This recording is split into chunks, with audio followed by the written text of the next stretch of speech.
ফেব্রুয়ারির মধ্যে নির্বাচনের প্রস্তাব নেতাদের, ভোট পেছালে পরিস্থিতি আরও খারাপের শঙ্কা। তারিখ দিলে স্থিতিশীলতা ফেরার আশা। জুনের আগেই হবে জানালেন প্রেস সচিব। আগামী ডিসেম্বরে নির্বাচন চান তারেক রহমান। বললেন, এই সরকার জবাবদিহিমূলক নয়। আন্দোলন শুরু করলে 24 ঘন্টাও টিকবে না সরকার, হুঁশিয়ারি গয়েশ্বরের।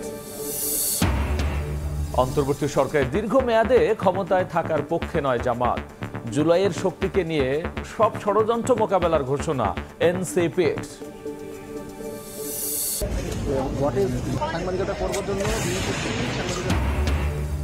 জুলাই গণহত্যার প্রথম কোন মামলার বিচার প্রক্রিয়া শুরু। চানখারপুলে 6 হত্যায় সাবেক ডিএমপি কমিশনার সহ 8 জনের অভিযোগ আমলে নিলেন ট্রাইব্যুনাল। এবং কোরবানির পশুর চামড়ার দাম বাড়ালো সরকার। ঢাকায় গরুর চামড়ার সর্বনিম্ন মূল্য 1350, বাইরে 1150 টাকা নির্ধারণ। রফতানিতে বিধি নিষেধ প্রত্যাহার।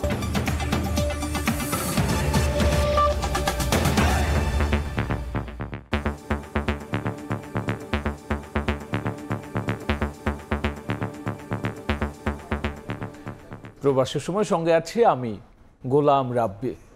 প্রধান উপদেষ্টার সঙ্গে বৈঠকে 5 ফেব্রুয়ারির মধ্যে নির্বাচনের প্রস্তাব করেছেন রাজনৈতিক দলের নেতারা। ভোটের সময় বেশি পেছালে পরিস্থিতি আরও খারাপ হওয়ার শঙ্কা তাদের। ভোটের নির্দিষ্ট সময় ঘোষণা করলেই রাজনৈতিক আর অর্থনৈতিক স্থিতিশীলতা আসবে বলেও মনে করেন তারা। সরকারকে সব দলের সঙ্গে সমান আচরণেরও আহ্বান তাদের। সাম্প্রতিক রাজনৈতিক অস্থিরতা, দলগুলোর সঙ্গে সরকারের টানাপোড়েন ও প্রধান উপদেষ্টা ডক্টর মোহাম্মদ ইউনূসের পদত্যাগের গুঞ্জনের মধ্যে শুরু হয় রাজনৈতিক সংলাপ। রোববার প্রথম পর্বের আলোচনায় অংশ নেন বিভিন্ন রাজনৈতিক দলের নেতা।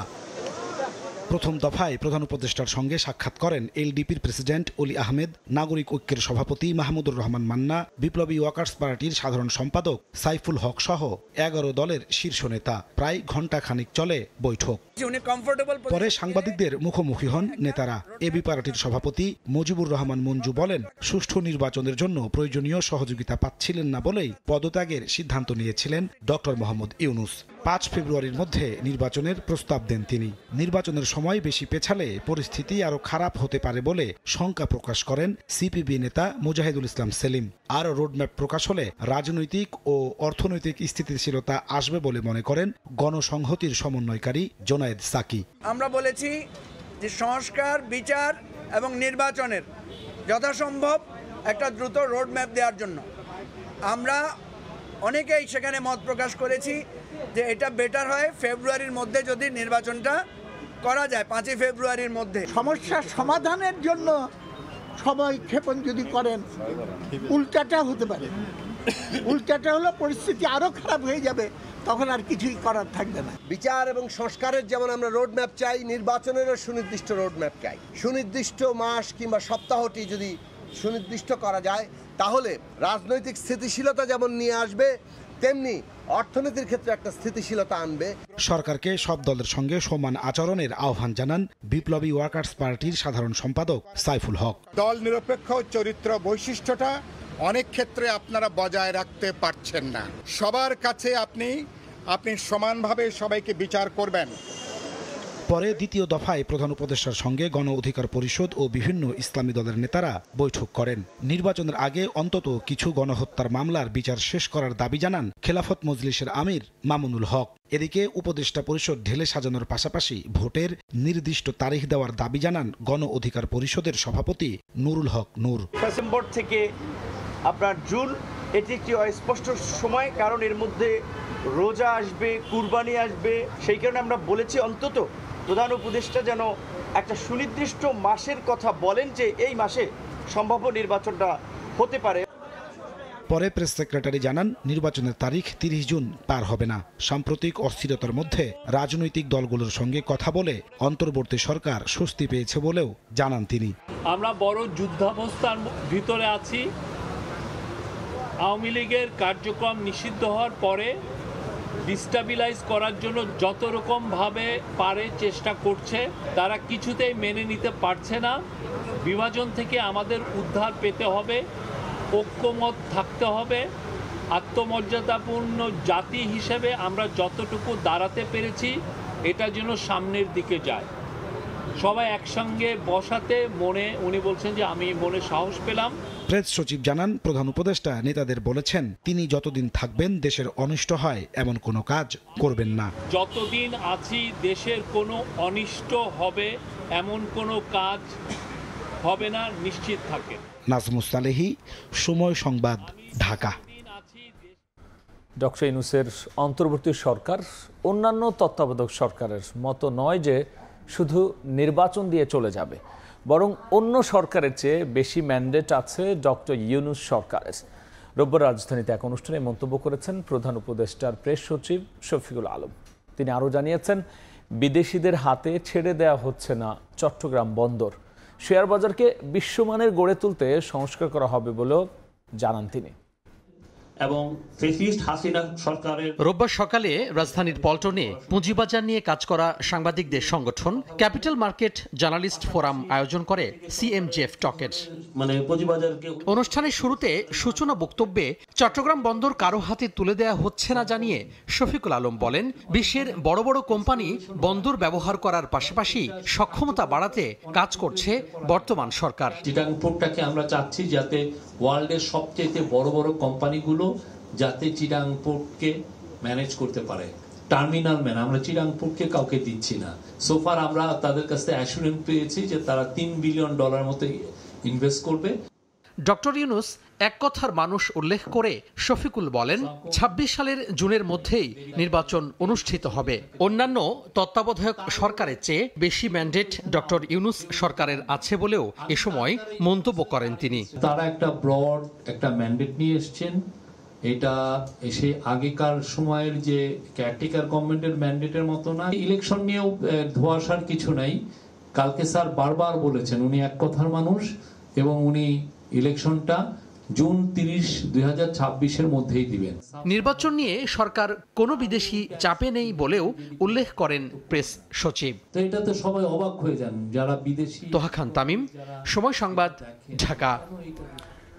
বিএনপি আন্দোলন শুরু করলে সরকার ক্ষমতায় টিকে থাকতে পারবে না এমন হুঁশিয়ারি দিয়ে নির্বাচনের সুনির্দিষ্ট রোডম্যাপ ঘোষণার দাবিতে অনড় অবস্থান জানিয়েছেন বিএনপি নেতারা। এদিকে তারেক রহমান বলেছেন, এই সরকার জবাবদিহিমূলক নয়। আগামী ডিসেম্বরেই জাতীয় নির্বাচন দিতে হবে বলেও জানিয়েছেন বিএনপির ভারপ্রাপ্ত চেয়ারম্যান। শনিবার প্রধান উপদেষ্টার ডাকে যমুনায় ডক্টর মোহাম্মদ ইউনূসের সঙ্গে বৈঠক করে বিএনপি, জামাতে ইসলাম ও এনসিপি। বৈঠকের পরদিন বিভিন্ন আয়োজনে অংশ নিয়ে নিজেদের অবস্থান তুলে ধরেন বিএনপি নেতারা। ঢাকা রিপোর্টার্স ইউনিটিতে গণতান্ত্রিক বাম ঐক্যের এক আলোচনা সভায় অংশ নিয়ে স্থায়ী কমিটির সদস্য ডক্টর AZM জাহিদ হোসেন বলেন, নির্বাচনের সুনির্দিষ্ট রোডম্যাপ ঘোষণার দাবিতে অনড় বিএনপি। সরকারি অফিস আদালত ব্যবহার করে, গাড়ি এবং বিভিন্ন সুযোগ সুবিধা ব্যবহার করে রাজনৈতিক দল গঠন প্রক্রিয়ার যে ব্যবস্থা শুরু করেছেন, এটির নাম ইতিহাসবিদরা আগেই দিয়ে রেখেছে। এক আলোচনা সভায় অংশ নিয়ে বিএনপি স্থায়ী কমিটির সদস্য গয়েশ্বর চন্দ্র রায় বলেন, বিএনপি আন্দোলন শুরু করলে ক্ষমতায় টিকতে পারবে না সরকার। আলাদা অনুষ্ঠানে স্থায়ী কমিটির আরেক সদস্য ডক্টর আব্দুল্লাহ মুইন খান বলেন, নির্বাচন দিলে বিএনপি ক্ষমতায় আসবে এই ভয়ে ভোটের বিরোধিতা করা হচ্ছে। সব দলের একই মত, একই কথা। আমরা যদি বলি কালকে রাস্তায় নামবো, তাহলে আমার মনে হয় ইউনূস 24 ঘন্টা থাকতে পারবে না। আমরা চাই ডক্টর ইউনূসই সফল হোক। তারা যদি ভয় করে যে জনগণ ভোট দিলে বিএনপি সরকারে এসে যাবে, কাজে ভোট প্রক্রিয়াকে বিলম্বিত করে, তাহলে গণতন্ত্র হবে না। তাহলে তো আওয়ামী লীগ 15 বছরে যা করেছে সেই ভোট কি বলে রিগিং বলেন বাজে, সেটাই হবে আবার। এদিন সকালে জাতীয় কবির সমাধিতে শ্রদ্ধা জ্ঞাপন শেষে বিএনপির যুগ্ম মহাসচিব রুহুল কবির রিজভী অভিযোগ করেন, চলমান রাজনৈতিক সংকট ঘনীভূত করতে অনেক উপদেষ্টা চেষ্টা করে যাচ্ছেন। চলমান সংকট ঘনীভূত করার জন্য আমরা শুনেছি এই সমস্ত উপদেষ্টারা তারা ভূমিকা পালন করছে। ন্যাশনাল পিপলস পার্টি এদিকে রাজধানী কাকরাইলে ন্যাশনাল পিপলস পার্টির প্রতিষ্ঠাবার্ষিকীর আলোচনা সভায় ভার্চুয়ালি যোগ দিয়ে বিএনপির ভারপ্রাপ্ত চেয়ারম্যান তারেক রহমান বলেন, এই সরকার জবাবদিহিমূলক নয়, জনগণ ও রাজনীতিবিদদের বাদ দিয়ে কোনো পরিকল্পনায় টেকসই হবে না। সরকারের মান অভিমান বা রাগ বিরাগের সুযোগ নেই বলেও জানান তিনি। বিএনপির দাবি, আগামী ডিসেম্বরের ভেতরে জাতীয় নির্বাচন অনুষ্ঠিত হতে হবে। এই সরকার জনগণের কাছে জবাবদিহিমূলক নয়, রাজনৈতিক দলকে বা দলগুলোকে অনিশ্চয়তায় রেখে শেষ পর্যন্ত কোনো পরিকল্পনায় কার্যকর এবং টেকসই হয় না, হবেও না। অল্প বা বেশি সংস্কার বলে কিছু নেই উল্লেখ করে তারেক রহমান বলেন, সংস্কার একটি ধারাবাহিক প্রক্রিয়া। ডিসেম্বরের মধ্যেই দেশের মানুষ অবাধ ও সুষ্ঠু নির্বাচন দেখতে পাবে বলেও আশা তার। রায়দুল ইসলাম শুভ, সময় সংবাদ, ঢাকা। অন্তর্বর্তী সরকারের দীর্ঘমেয়াদে ক্ষমতায় থাকার পক্ষে নয় জামায়াতে ইসলামী। ডিসেম্বর থেকে জুনের মধ্যে নির্বাচনের মাধ্যমে জনকল্যাণকর সংসদ প্রতিষ্ঠিত হবে বলে প্রত্যাশা করেন দলটির আমির শফিকুর রহমান। সাংগঠনিক সফরের অংশ হিসেবে রোববার মৌলভীবাজার যান জামায়াতে ইসলামের আমির। ব্রাহ্মণবাজার, দক্ষিণ বাজার ও উপজেলা পরিষদ হলরুমে কর্মী সমর্থক ও চা শ্রমিকদের সঙ্গে মতবিনিময় সভা করেন ডাক্তার শফিকুর রহমান। বিভিন্ন মহলে ডক্টর মোহাম্মদ ইউনূসকে 5 বছর ক্ষমতায় রাখার দাবির মধ্যে জামায়াতের আমির বলেন, অন্তর্বর্তী সরকারের মেয়াদ বাড়ানোর প্রশ্নই আসে না। আগামী ডিসেম্বর থেকে জুনের মধ্যে সুষ্ঠু নির্বাচনের মাধ্যমে জনকল্যাণকর সংসদ তৈরির প্রত্যাশার কথা জানান তিনি। আপনি বলেছেন এই বছরের ডিসেম্বর থেকে আগামী বছরের জুন, এর ভিতরে আপনি নির্বাচন দিবেন। তিনি বলেছেন যে আমি আমার কথায় শক্ত আছি এবং সেই নির্বাচন আপনারা পাবেন এবং আমরা বিশ্বাস করি এই সময়ের ভিতরেই তিনি নির্বাচন দেবেন। এদিকে রাজধানীর তোপখানায় বিএমএ মিলনায়তনে আগামী নির্বাচনে ইসলামপন্থীদের ঐক্য ভাবনা শীর্ষক মতবিনিময় সভার আয়োজন করে জাতীয় ওলামা মাশায়েখ আইম্মা পরিষদ। এতে অংশ নেন জামায়াত, হেফাজত, ইসলামী আন্দোলন সহ মোট 7টি দল ও সংগঠনের নেতারা। তারা বলেন, প্রতিটি আসনে একক প্রার্থী দিয়ে জোটগতভাবে নির্বাচনে অংশগ্রহণের উদ্যোগ বাস্তবায়ন করতে হবে। একাধিক বাক্স নিয়ে গেলে কিন্তু গালির অভাব হবে, শুধু গালি না, ধিক্কার দিবে, মারতেও চাইতে পারবে। এবার যে অবস্থা, আর একটা বাক্স নিয়ে গেলে দেখবেন ওলামায়ে কেরামের মধ্যে আস্থা বাড়বে। জাতীয় ওলামায়ে কেরাম এবং ইসলামপন্থী দেশপ্রেমিক জনতার প্রতিফলনকে আমরা যদি ধারণ করি, ইনশাআল্লাহ এই বছর এদেশের জনগণের প্রত্যাশা পূরণ হয়ে ইসলামী একটা কল্যাণমূলক রাষ্ট্রের দিকে আমরা ধাবিত হতে পারবো। এ সময় নিরপেক্ষ নির্বাচন নিশ্চিতে প্রশাসনে থাকা আওয়ামী লীগের দোসরদের সরিয়ে দেওয়ার আহ্বান জানান ইসলামী দলগুলোর নেতারা। যারা বিগত দিনে দেশকে। শফিক মুন্সি, সময় সংবাদ, ঢাকা। কোনো দল নয়, অভ্যুত্থানের প্রতিনিধি হিসেবে অন্তর্বর্তী সরকারে 2 ছাত্র উপদেষ্টা আছেন বলে জানিয়েছেন এনসিপির দক্ষিণাঞ্চলের মুখ্য সংগঠক হাসনাত আব্দুল্লাহ। চট্টগ্রামে 3 দিনের সফরের প্রথম দিনের পথসভায় তিনি কথা বলেন। নতুন বাংলাদেশ বিনির্মাণে জাতীয় নাগরিক পার্টির মৌলিক সংস্কার ও রূপরেখা সাধারণ মানুষের কাছে তুলে ধরতে চট্টগ্রামে 3 দিনের সফরে এনসিপি নেতা হাসনাত আব্দুল্লাহ সহ বেশ কয়েকজন নেতাকর্মী হাত নেড়ে তিনি অভিবাদন জানিয়ে জানান দেন দলের নানা প্রস্তুতি। রোববার সকালে চট্টগ্রামের প্রথম দিন পথসভা করেন কর্ণফুলী উপজেলায়। এ সময় লিফলেট বিতরণ করেন। শেখ হাসিনার রাষ্ট্রের যে কাঠামো, এটাকে ভেঙে তোড়মার করতে হবে, আর নাইলে যে কেউ রাষ্ট্র ক্ষমতা অধিষ্ঠিত হয়ে আমাদেরকে আবার শোষণ করবে। সংস্কার এবং বিচার, এই দুইটা নিশ্চিত করার লক্ষ্যে আমরা একদম প্রত্যন্ত অঞ্চলে গিয়ে এনসিপির পদচারণা প্রমাণ করতে চাই। এ সময় অন্তর্বর্তীকালীন সরকারের 2 ছাত্র উপদেষ্টার প্রসঙ্গে হাসনাত আব্দুল্লাহ জানান, রাজনৈতিক দল নয়, গণ অভ্যুত্থানের প্রতীক হিসাবে কাজ করছেন তারা। এনসিপির প্রতিনিধি হিসাবে তারা এই সরকারে নেই, বরং হচ্ছে এই গণ অভ্যুত্থানের সবার প্রতিনিধি হিসেবে তারা এই অন্তর্বর্তীকালীন সরকারের প্রতিনিধিত্ব করছে। এদিকে সুচিকিৎসার কথা উল্লেখ করে এনসিপি নেতা ডাক্তার তাসনিম জারা বলেন, জনগণের ক্ষমতা জনগণের হাতে ফিরিয়ে দেয় তাদের দলের মূল লক্ষ্য। অর্থের অভাবে যাতে কেউ চিকিৎসা থেকে বঞ্চিত না হয়, সুশিক্ষায় সবাই শিক্ষিত হয়। 3 দিনের সফরে অর্ধশতাধিক গাড়ি বহর নিয়ে চন্দনাইশ, পটিয়া, কর্ণফুলী, আনোয়ারা সহ 8টি উপজেলায় পথসভা করার কথা রয়েছে। শফিকুল আলম, সময় সংবাদ, চট্টগ্রাম। যারা নিজেদের স্বার্থ হাসিলে জুলাইয়ের চেতনা বিক্রি করছে, তাদের উৎখাত করতে মাঠে নামবে জুলাই ঐক্য। রাষ্ট্রের গুরুত্বপূর্ণ পদে বসে ভারতীয় প্রক্সিরা অন্তর্বর্তী সরকারকে ব্যর্থ করে বিদায় করার ষড়যন্ত্র করছে বলেও অভিযোগ করেন জুলাই গণঅভ্যুত্থানের প্ল্যাটফর্মটির নেতারা। রোববার বিকেলে রাজধানীর শাহবাগে জুলাই ঐক্যের সমাবেশে এসব কথা বলেছেন নেতারা। কালক্ষেপণ না করে নির্দিষ্ট সময়ে জুলাই ঘোষণাপত্র প্রকাশেরও দাবি জানিয়েছেন তারা। জুলাই গণ অভ্যুত্থানের পর নানা কারণে অংশীজনদের ঐক্যে ফাটলের সংখ্যা সামনে এসছে। সেই ঐক্য পুনর্জীবিত করতে রাজধানীর শাহবাগে জুলাই ঐক্যের এই সমাবেশ। এতে যোগ দেন জুলাই ঐক্য প্ল্যাটফর্ম সহ বিভিন্ন রাজনৈতিক ও সামাজিক সংগঠনের নেতাকর্মীরা। জুলাই ঐক্যের সকল শক্তিকে ঐক্যবদ্ধ করে ভারতীয় ষড়যন্ত্র রুখে দেওয়ার প্রতিপাদ্যে শুরু হয় এই সমাবেশ। পরে সমাবেশে অংশ নেওয়া বিভিন্ন সংগঠনের নেতারা বলেন, ফ্যাসিস্টদের দোসররা এখনও রাষ্ট্রের বিভিন্ন প্রতিষ্ঠানের গুরুত্বপূর্ণ পদে বসে ভারতীয় প্রক্সি হিসেবে কাজ করছে। এরাই অন্তর্বর্তী সরকারকে ব্যর্থতার দায় দিয়ে বিদায় করার ষড়যন্ত্র করছে। যারা ভারতের গোলাম রয়েছেন তারা একটি ষড়যন্ত্র করে ডক্টর ইউনূসকে পদচ্যুত করার নীল নকশা করেছে। ভারতীয় গণমাধ্যমের উচ্ছ্বাসের সাথে যাদের কথা এবং সুর মিলে যায় তাদেরকে জাতি এবং দেশের জনগণ সেই ভারতে পাঠিয়ে দেওয়ার ব্যবস্থা করবে। আপনারা যদি সাবধান না হন, আপনাদেরকে কিভাবে সাবধান করতে হয়, কিভাবে শুধরাইতে হয়, জুলাই অভ্যুত্থানের ছাত্র জনতা সেটি ভালো মতো জানে। কালক্ষেপণ না করে নির্দিষ্ট সময়ে জুলাই ঘোষণাপত্র প্রকাশের তাগিদ দিয়ে নিজস্ব স্বার্থে যারা জুলাই বিক্রি করছে তাদের চিহ্নিত করতে সংগ্রাম করার হুঁশিয়ারি দেন বিভিন্ন দলের নেতারা। জুলাইয়ের গাদ্দার তারা, যারা জুলাইয়ের চেতনাকে বিক্রি করছে, ততক্ষণ না পর্যন্ত জুলাই ঘোষণাপত্র আসবে, ততক্ষণ না পর্যন্ত গণহত্যার বিচার হবে, ততক্ষণ পর্যন্ত জুলাই চলছে, জুলাই চলবে। ওই মতিঝিল ছাত্র, ওই ছাত্র রক্তে রঞ্জিত করেছিল এই বাংলাদেশের মাটিতে, তাদের বিচার হতেই হবে, কেউ তাদেরকে রক্ষা করতে পারবে না। দলমত নির্বিশেষে ফ্যাসিবাদ বিরোধী সকল শক্তি এক হয়ে সব অপশক্তি রুখে দিয়ে প্রত্যাশিত বাংলাদেশ গড়ে তোলার প্রত্যয় ব্যক্ত করেন নেতারা। শফিকুজ্জামান রুবেল, সময় সংবাদ, ঢাকা। রাজনৈতিক দলগুলোর সঙ্গে প্রথম ধাপের আলোচনায় অনেক বিষয়ে ঐকমত্য তৈরি হয়েছে, তবে যেসব বিষয়ে ঐক্য হবে না সেগুলো জনসম্মুখে প্রকাশ করা হবে বলে জানিয়েছেন জাতীয় ঐকমত্য কমিশনের সহসভাপতি অধ্যাপক আলী রিয়াজ। রোববার সকালে কমিশনের সঙ্গে সুশীল সমাজের আলোচনায় একথা বলেছেন তিনি। আইন শৃঙ্খলা পরিস্থিতি অবনতি সামগ্রিক সংস্কার কার্যক্রমে নেতিবাচক প্রভাব ফেলছে বলেও এ সময় মন্তব্য করেছেন বক্তারা।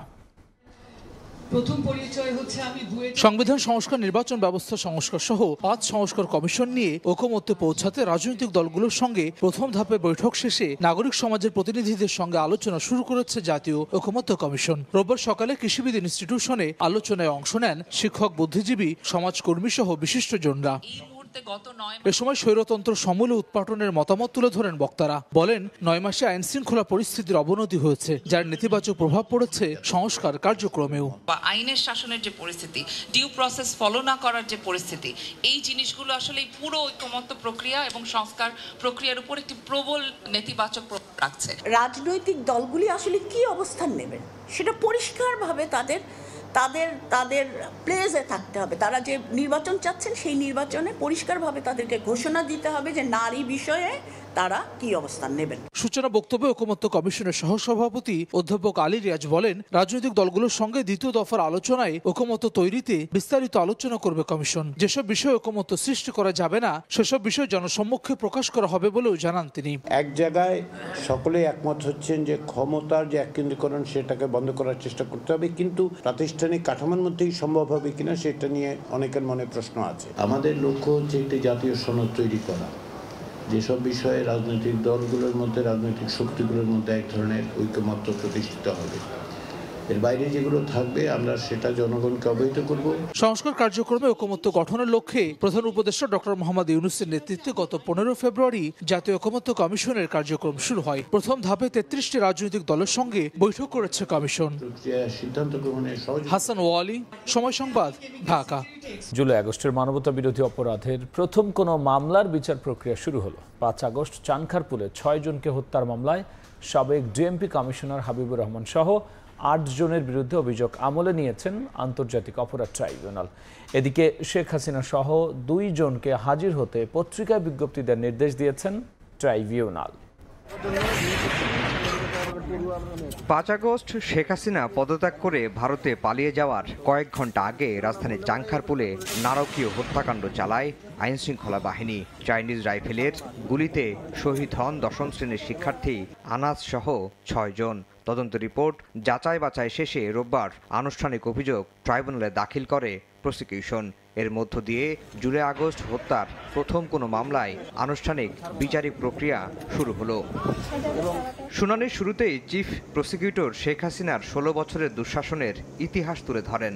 বলেন, চাংখারপুলের এই হত্যায় সরাসরি নির্দেশ দিয়েছেন সাবেক ডিএমপি কমিশনার হাবিবুর রহমান। পুলিশের সাবেক যুগ্ম কমিশনার সুদীপ কুমার চক্রবর্তী সহ অন্য 7 আসামি মাঠ পর্যায়ে হত্যার নির্দেশনা বাস্তবায়ন করেন। যারা সরাসরি চাইনিজ রাইফেল ব্যবহার করে মানুষকে হত্যা করেছে, ভিডিও ফুটেজে যাদেরকে আইডেন্টিফাই করা গেছে তাদেরকে আমরা বিচারের জন্য সোপর্দ করেছি। পাশাপাশি তাদের যারা সুপিরিয়র কমান্ডার ছিল এই সমস্ত লোকদেরকে আমরা বিচারের জন্য আজকে সোপর্দ করেছি। এদিন শেখ হাসিনা সহ 2 জনকে ট্রাইব্যুনালে হাজিরের জন্য পত্রিকায় বিজ্ঞপ্তি দেওয়ার নির্দেশ দেন ট্রাইব্যুনাল।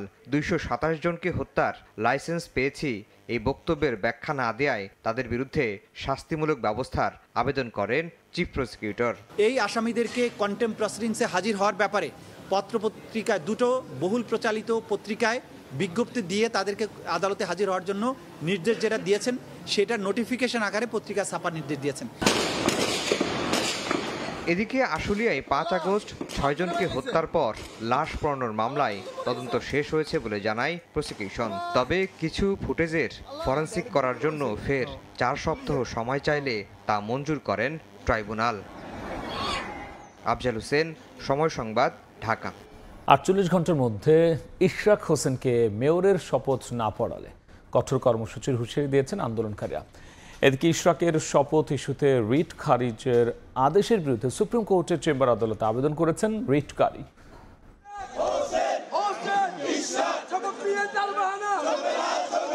ঢাকা দক্ষিণ সিটি কর্পোরেশনের মেয়র হিসেবে ইশরাক হোসেনকে দায়িত্ব বুঝিয়ে দেওয়ার দাবিতে বেশ কয়েকদিন ধরে আন্দোলন করছেন তার সমর্থকরা। টানা 12 দিন ধরে চলমান আন্দোলনে ব্যাহত হচ্ছে সব ধরনের সেবা কার্যক্রম। রোববার সকালেও নগর ভবন প্রাঙ্গণে জড়ো হন ইশরাকের সমর্থক ও সিটি কর্পোরেশনের কর্মচারীরা।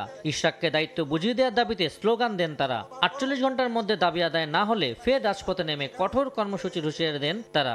ভোটের রায় আমরা বুঝে নিতে না পারবো ততক্ষণ পর্যন্ত আমাদের আন্দোলন চলবে এবং আন্দোলন ধীরে ধীরে আরো বেগবান হবে। আমরা চাই সে যেন মেয়র হিসাবে শপথ নেয়। সচিবালয় ঘেরাও করে ময়লা দিয়ে স্তূপ করে দিব। চূড়ান্ত একটা পর্যায়ে না যাওয়ার আগেই যাতে অতি দ্রুত মেয়র সাহেব জনতার মেয়র ইশরাক হোসেনকে যাতে শপথ বাক্য পাঠ করে দক্ষিণ সিটি কর্পোরেশনের মেয়র হিসেবে ঘোষণা দেন। মেয়র ইশরাক হোসেনকে শপথ পড়ানোর জন্য আমরা 48 ঘন্টার সময় দিয়েছি। এই 48 ঘন্টার ভিতরে শপথ পড়ানো না হলে একটি বৃহৎ আন্দোলন আমরা গড়ে তুলব। আগামীকালকে আমরা সকাল 10টায় এখানে অবস্থান কর্মসূচি নিব।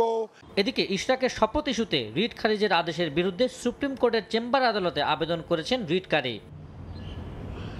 আবু সাইদ নিশান, সময় সংবাদ, ঢাকা। সরকারি চাকরির সংশোধন অধ্যাদেশ 2025 প্রত্যাহারের দাবিতে সচিবালয়ে বিক্ষোভ করেছে বাংলাদেশ সচিবালয় কর্মকর্তা কর্মচারী সংযুক্ত পরিষদ। দাবি না মানলে সোমবার থেকে সচিবালয়ে কার্যক্রম বন্ধ রাখার হুঁশিয়ারিও দিয়েছেন তারা। এদিকে রোববার সন্ধ্যায় সরকারি চাকরি আইন 2018 সংশোধন করে সরকারি চাকরি অধ্যাদেশ 2025-এর গেজেট প্রকাশ করেছে আইন, বিচার ও সংসদ বিষয়ক মন্ত্রণালয়। রোববার সকালে যার যার দফতর ছেড়ে কর্মকর্তা কর্মচারীরা বিক্ষোভ মিছিলে যোগ দেন। সচিবালয়ের বিভিন্ন এলাকা প্রদক্ষিণের পাশাপাশি জনপ্রশাসন মন্ত্রণালয়, স্বরাষ্ট্র মন্ত্রণালয়, গৃহায়ন ও গণপূর্ত মন্ত্রণালয় সহ বিভিন্ন দপ্তরের সামনে বিক্ষোভ করেন তারা। মিছিলে সরকারি চাকরি সংশোধন অধ্যাদেশকে কালো আইন আখ্যা দিয়ে তা বাতিল করার দাবিতে নানা স্লোগান দেয়া হয়। সংবিধানের সঙ্গে সাংঘর্ষিক উল্লেখ করে সংশোধিত অধ্যাদেশে তীব্র সমালোচনা করে বাতিলের দাবি জানান আন্দোলনকারীরা। এই আইন যখন প্রবর্তিত হবে অনেক মা বোন অধিকারের কথাটি বলতে পারবে না। চাকরির ভয়ে অনেক সৎ কর্মকর্তা তারা সরকারের পলিসি বাস্তবায়নে কোনো ভূমিকা রাখতে পারবে না। দাবি না মানলে সোমবার থেকে আন্দোলনের পাশাপাশি সচিবালয়ের সব কার্যক্রম বন্ধ রাখার হুঁশিয়ারি দেন কর্মকর্তা কর্মচারীরা। এই আইন অবিলম্বে প্রত্যাহার করা না পর্যন্ত আমরা মাঠ ছাড়ব না। আমাদের আন্দোলন চলমান থাকবে, ফিরব না।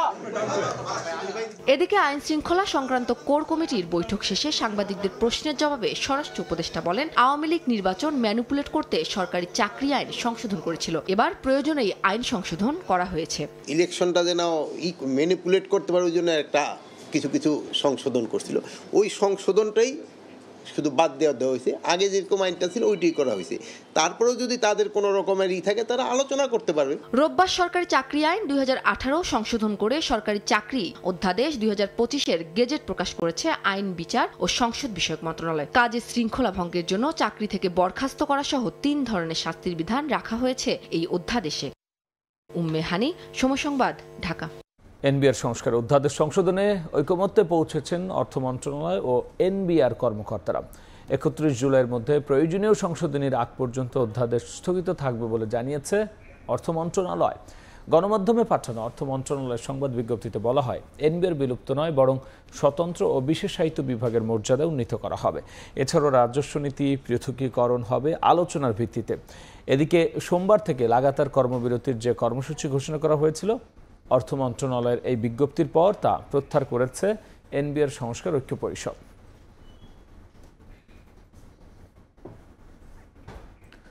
মোবাইলে আন্তর্জাতিক কলের পর এবার SMS আদান প্রদানেরও সুযোগ চায় আন্তর্জাতিক গেটওয়ে অপারেটররা। তাদের দাবি, এই সুযোগ তারা পেলে বছরে 200 কোটি টাকা রাজস্ব পাবে সরকার, যা মোবাইল অপারেটরদের দেয়া রাজস্বের চেয়েও 8 গুণ বেশি।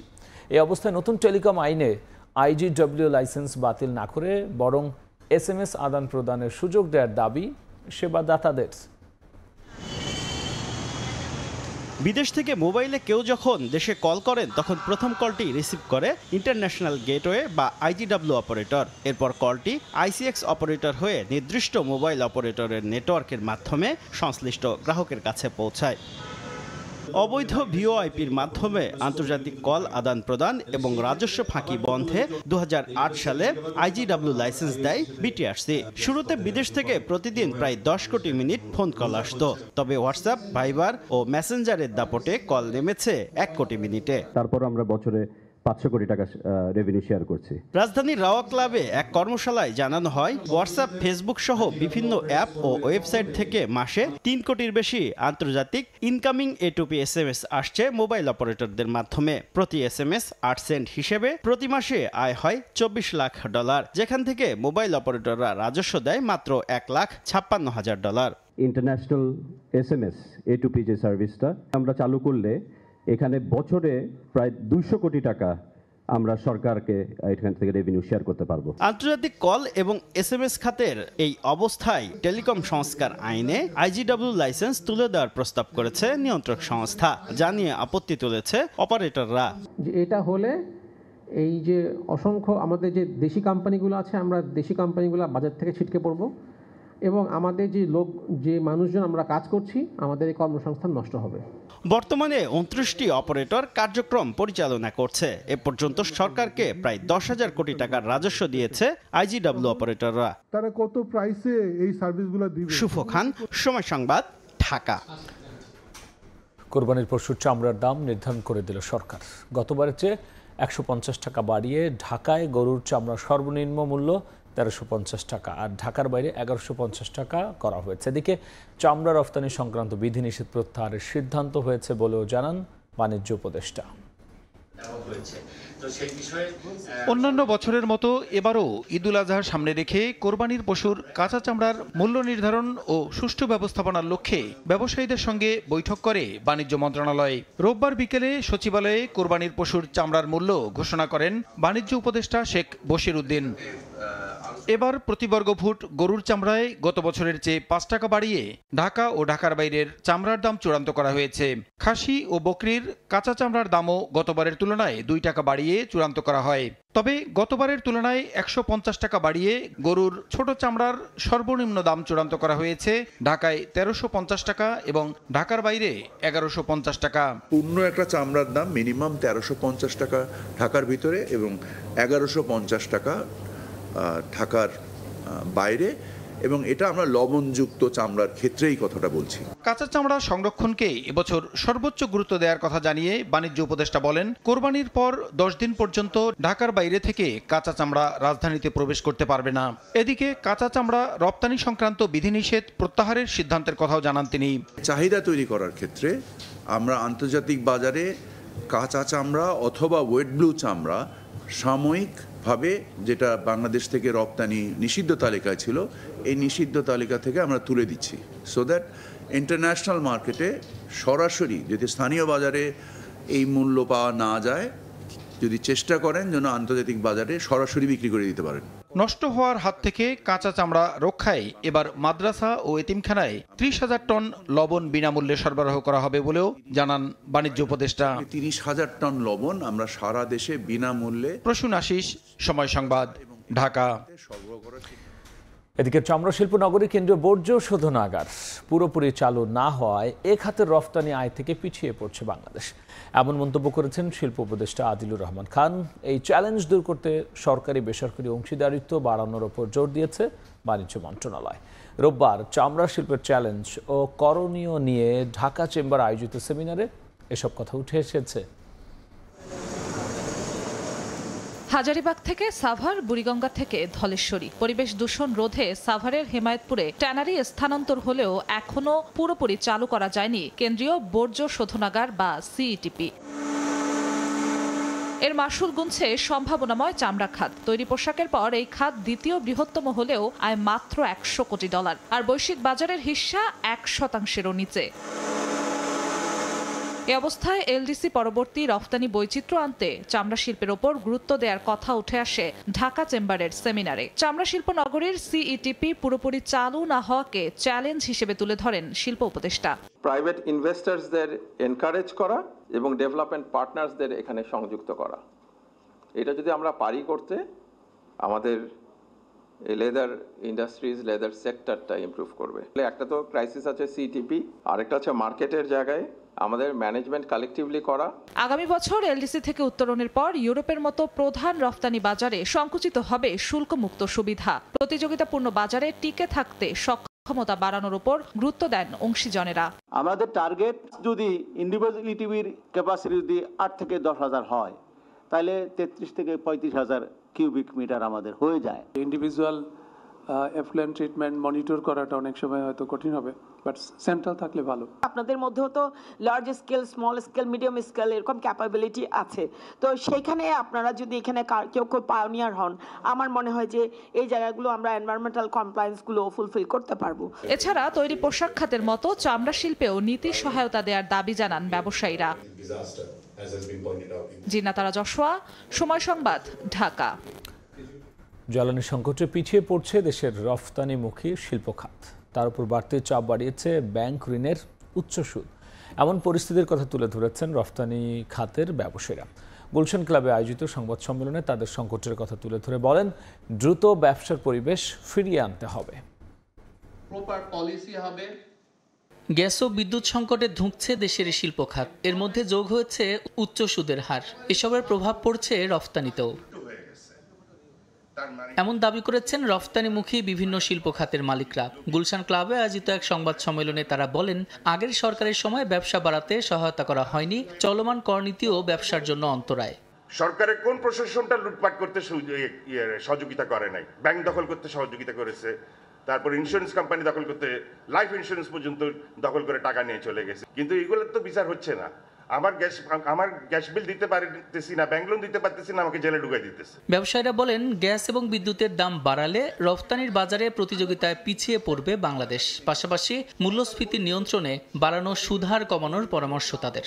গ্যাস বন্ধ করো, দাম বাড়ানো হলো, বিদ্যুতের দাম বাড়ানো হলো, ব্যাংকের ইন্টারেস্ট বাড়ানো হলো, ক্লাসিফিকেশন আইন চেঞ্জ করা হলো, শ্রমিকদের বেতন বাড়ানো হলো।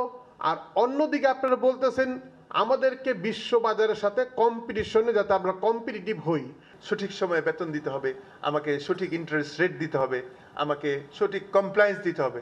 আজকে যদি আপনারা আমাদের এই ক্রন্দন না শুনেন, আমরা হয়তো ঈদের পরে কুরবানি করার পরে আমাদের মনে হয় ফ্যাক্টরিটাও কুরবানি দিয়ে দিতে হবে। এই সময় জ্বালানি সংকট মোকাবিলায় জরুরি পদক্ষেপ নেওয়ার দাবি জানান ব্যবসায়ীরা। সাদিক হাসান ইমন, সময় সংবাদ, ঢাকা। অবাধ্য সন্তানকে বাধ্য করা, চাকরিতে পদোন্নতি অথবা সহজে ভিসা পাইয়ে দেয়া সহ অসাধ্য সাধনের প্রলোভনে হাতিয়ে নিয়েছে কোটি কোটি টাকা। বিশ্বাস করে সর্বশান্ত হয়েছেন অনেকে। এমনই এক চক্র তান্ত্রিক জৈনপুরীয় জিনের বাদশা। প্রতারণার অভিযোগে চক্রটির ৩ সদস্যকে গ্রেফতার করেছে পিবিআই।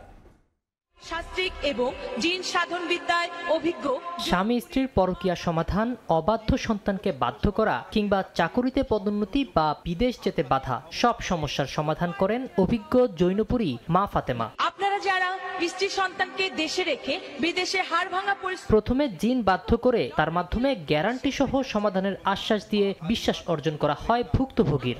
বিদেশ যাত্রার বাধা থেকে মুক্তি। গ্রেফতার চক্রের বিষয়ে রোববার এক সংবাদ সম্মেলনে পিবিআই জানায়, প্রথমে ভুক্তভোগী রহিমা সৌদি প্রবাসী স্বামীর জন্য কফিলকে টাকা দিয়েও ভিসা পায় না। পরে বিজ্ঞাপন দেখে শরণাপন্ন হন জিনের বাদশার। এরপর ফাঁদে ফেলে তার কাছ থেকে 10 লক্ষ টাকার বেশি হাতিয়ে নিয়েছে চক্রটি। প্রথম 10,000, 20,000, 30,000 এইভাবে নিয়েছে। এরপর আজকে ছাগল কিনতে হইব, আজকে গরু কিনতে হইব, এইভাবে টাকা নিচ্ছে। এমন বাজে ওরা নিজেকে উপস্থাপন করছে যে এটা কাউকে যদি বলে তাহলে তো আপনার কাজটা হবে না।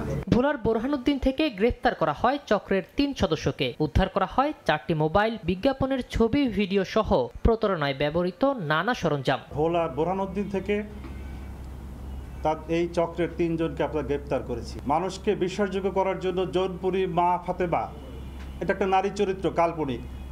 আসলে এই চক্রের ভিতরে কোনো নারী নাই।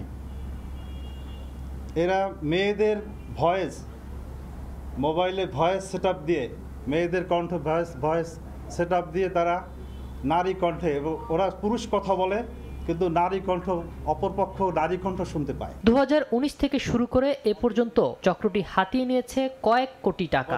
সন্তানকে বাধ্য করা। সাখাওয়াত হোসেন শাহ, সময় সংবাদ, ঢাকা। বাংলাদেশে আনুষ্ঠানিকভাবে যাত্রা শুরু করলো নতুন সংগঠন airlines GSA forum of Bangladesh.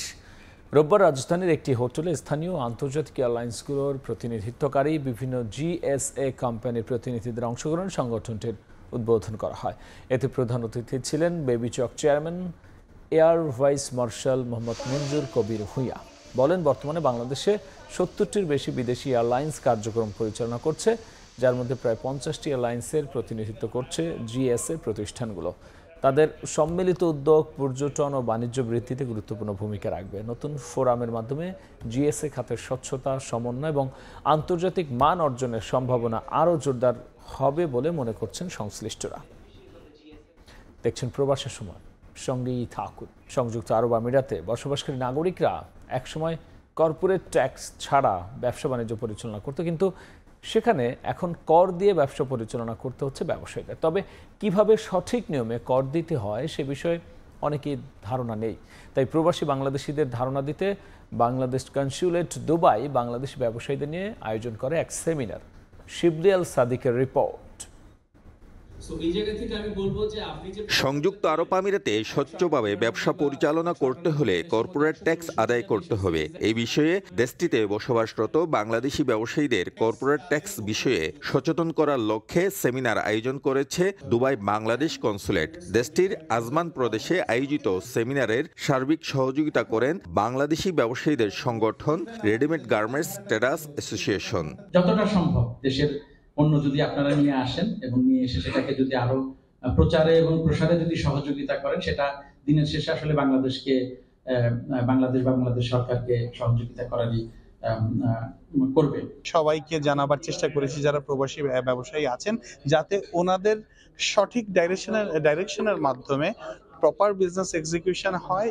বিশেষ করে নির্দিষ্ট সময়ের মধ্যে ট্যাক্স দাখিল না করা, ভুল তথ্য প্রদান ও করের অনিয়মিত পরিশোধের কারণে অসংখ্য প্রবাসী ব্যবসায়ীকে মোটা অঙ্কের জরিমানা গুনতে হয় প্রতিনিয়ত। মূলত এইসব বিষয়ের উপর পরামর্শ, জিজ্ঞাসা ও করণীয় শীর্ষক সেশন ছিল সেমিনারে। আজমানে 2000-এর উপর রেডিমেড গার্মেন্টসের শপ আছে। সেই সবগুলো হয়তোবা অনেকেই কর্পোরেট ট্যাক্স সম্পর্কে জানে না, বা অনেকে জানে কিন্তু পরিপূর্ণ জানে না। সেজন্য আমরা এই অনুষ্ঠানটি করেছি। কর্পোরেট ট্যাক্স রিলেটেড বিভিন্ন ধরনের আইন কানুন মানতে যে ব্যর্থ হয় তারা জরিমানার মুখে পড়বেন, তাদের ব্যবসা বন্ধ হয়ে যেতে পারে। সো এই ঝুঁকিটা যেন না তৈরি হয়, সেই জায়গা থেকে তাদেরকে ইউএই কর্পোরেট ট্যাক্সের যে বেসিক্স, সেই ব্যাপারে একটা সচেতনতামূলক সেমিনারের আয়োজন করা হয়েছে। এই ধরনের সেমিনার বাংলাদেশি ব্যবসায়ীদের সচেতন করার পাশাপাশি জানার ঘাটতি পূরণ করবে বলছেন দেশটিতে নিযুক্ত রাষ্ট্রদূত। ফলে ট্যাক্স পরিশোধের মাধ্যমে ব্যবসায়ীরা নিজেদের প্রতিষ্ঠানের ব্যবসার গতি প্রবাহ ঠিক রাখতে পারবেন বলে জানান তিনি।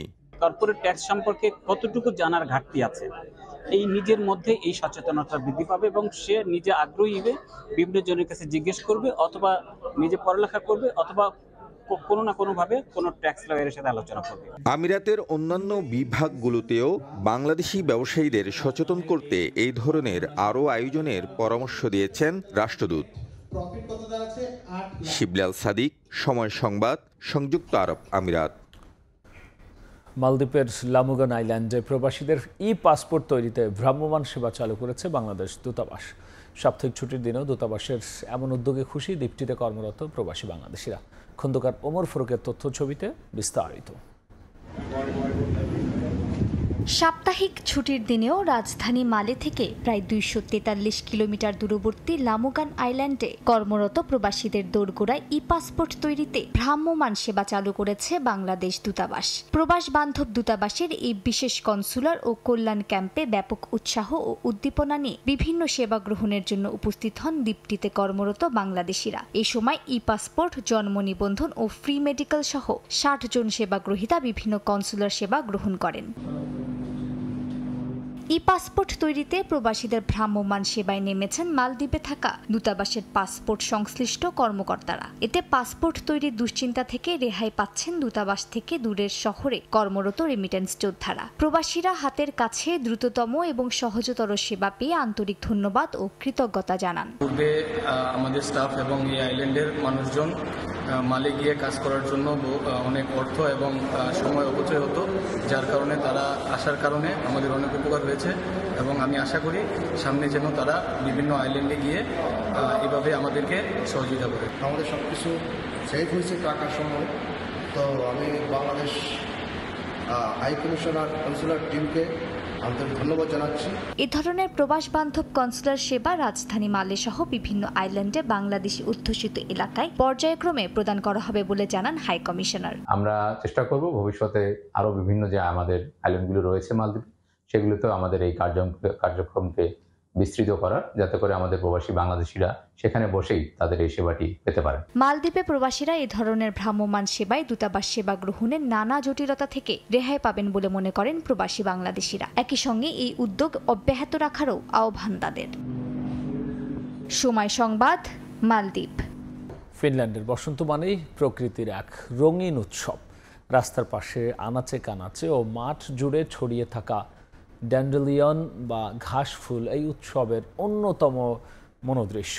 হলুদ রঙে রাঙানো বিস্তীর্ণ প্রান্তর শুধু চোখের প্রশান্তিই নয়, এই ফুলে রয়েছে প্রাকৃতিক চক্র, জীবনের বার্তা। ফিনল্যান্ড থেকে মহিউদ্দিন মধুর রিপোর্ট।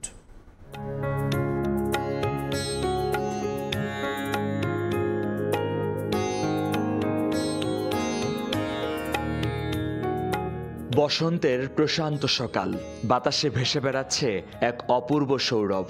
প্রকৃতির ক্যানভাসে যেন তুলির ছোঁয়ায় এঁকে দেওয়া এই অদ্ভুত সুন্দর দৃশ্য। হলুদ রঙের অগণিত ফুলের সমাবেশ, যতদূর চোখ যায় শুধু হলুদ আর হলুদ, সঙ্গে উকি দেয় ঘাসের সবুজ আভাও। ফিনল্যান্ডের এই ছোট ছোট ফুলের নাম ড্যান্ডেলিয়ন, বাংলায় ঘাসফুল নামেই চেনে সবাই। সূর্যের মতো গোলাকৃতি এই ফুল যেন প্রকৃতির নির্মল হাসি, সূর্যের রশ্মির মতো পাপড়ির প্রতিটি রেখা।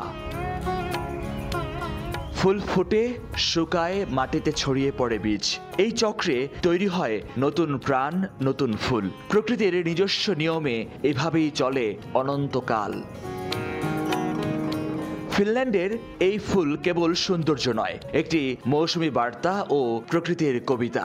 বসন্ত আসে, ফুল ফুটে, হৃদয় জাগে, নীরবে, নিঃশব্দে, নিখুঁতভাবে।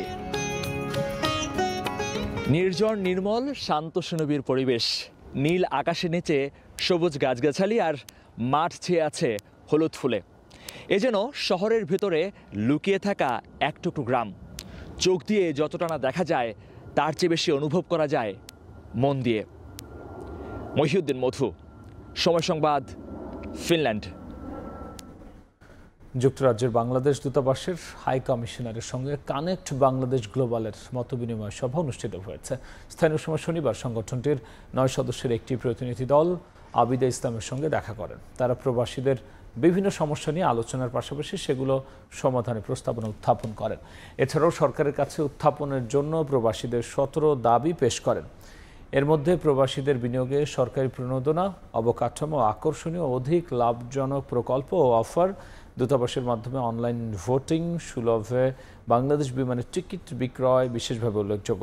এ সময় কমিউনিটির উন্নয়ন ও প্রবাসীদের সমস্যা লাগাবে একসঙ্গে কাজ করার প্রত্যয় ব্যক্ত করেন হাই কমিশনার। এ পর্যায়ে শীর্ষ সংবাদ জানিয়ে দিচ্ছে আরও একবার, ফেব্রুয়ারির মধ্যে নির্বাচনের প্রস্তাব নেতাদের, ভোট পেছালে পরিস্থিতি আরও খারাপের শঙ্কা। তারিখ দিলে স্থিতিশীলতা ফেরার আশা, জুনের আগেই হবে জানালেন প্রেস সচিব। আগামী ডিসেম্বরেই নির্বাচন চান তারেক রহমান, বলেন এই সরকার জবাবদিহিমূলক নয়।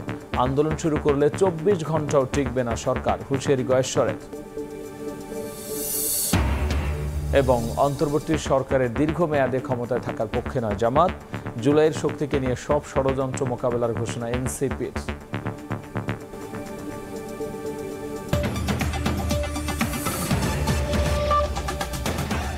এই ছিল প্রবাসের সময়, সঙ্গেই থাকুন সময়ের।